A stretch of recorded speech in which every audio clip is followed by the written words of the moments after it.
When life loses its color, when you wake up and there's nothing pulling you forward, it's not always because you're broken. Sometimes it's just because the system is exhausted. There's no fire left in the body, no fuel, no rhythm. We talk about discipline and motivation and mindset, but when you're burned out, these words, they feel violent. Because how can you motivate a body that is screaming for rest? How can you think your way out when your biology is the thing that has collapsed? I know because I've been there. I know what that place feels like. I pushed myself past my natural biological edge with drugs, overstimulation, adrenaline. I've drained my dopamine. I've fried my serotonin systems. I was once having panic attacks every day, the kind that makes your heart feel like it's just chewing out of your chest.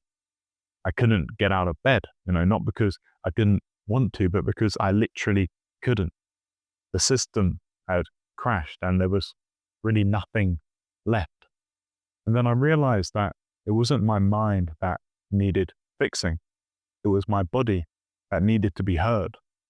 And in the state, sleep became sacred. Stillness, rest, replenishment. Real food became my medicine, and stillness became the doorway back to myself.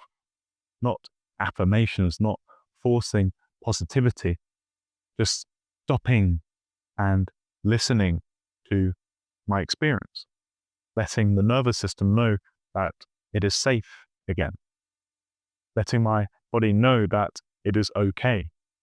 You're not at war anymore. Often we underestimate the intelligence of the body. We treat it as this inconvenient. We numb it, we ignore it, and then we blame the mind for falling apart. But you see, your body is talking to you all of the time. When it's tired, when it's overstimulated, when it's starving for rhythm or warmth or calm.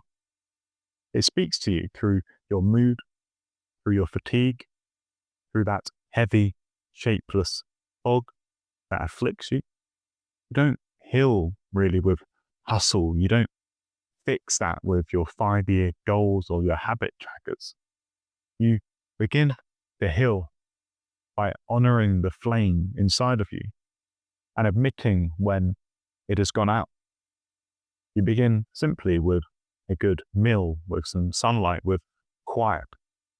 You begin by doing less and not more, something which is very foreign to our chronically busy culture.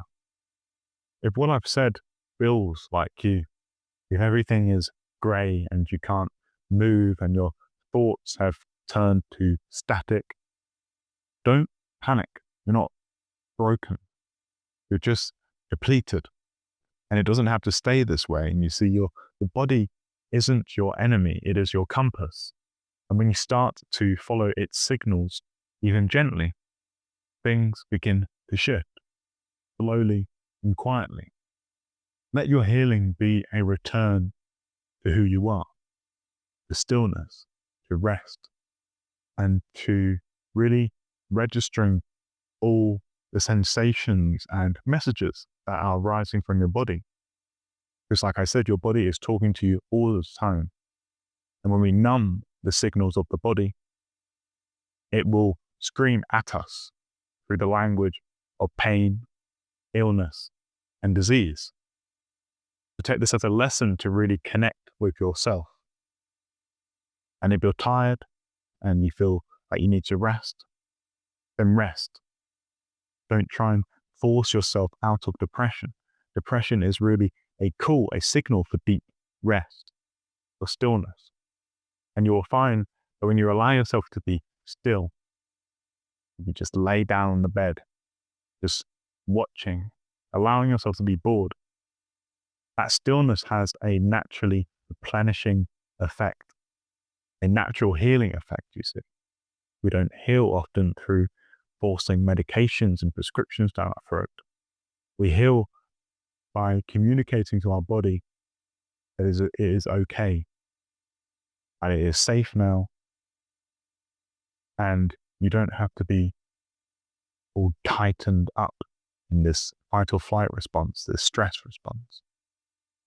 But yeah, I hope that's been interesting. I hope that's been insightful, and enjoy the rest of your day.